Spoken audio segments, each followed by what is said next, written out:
మకర రాశి వారికి ఏళ్లనాటి శనిలో చివరార్ధపు రోజులు 30 సంవత్సరాల తర్వాత రవి భగవానుడు శనితో కలిపి సంచారం చేయడం, అలాగనే వీరికి 2వ స్థానంలో విశేష గ్రహ సంచార స్థితి ఉండడం, 3వ స్థానంలో త్రిగ్రహ కూటమి సంచార స్థితి ఉండడం, ఒకవైపు 5వ స్థానంలో గురువు, 6వ స్థానంలో కుజుడు సంచారం చేసినప్పుడు గ్రహదోషం అధికంగా ఉన్నప్పుడు గ్రహయోగం కలగడానికి ఎలాంటి విధులను పాటించాలో తెలుసుకుందాం. ఈ అనేక రకాల వీడియోలలో ఈ వీడియో మీరు చూస్తున్నారు అన్నట్లయితే నవగ్రహ దేవతలకు మీరు సేవ చేసే సమయం ఆసన్నమైంది. అక్షర తులాభార కార్యక్రమంలో పాల్గొనే సమయం ఆసన్నమైంది.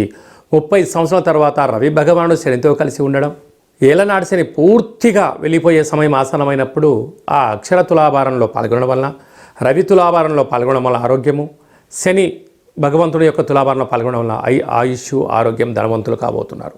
కనుక అక్షర తులాభారం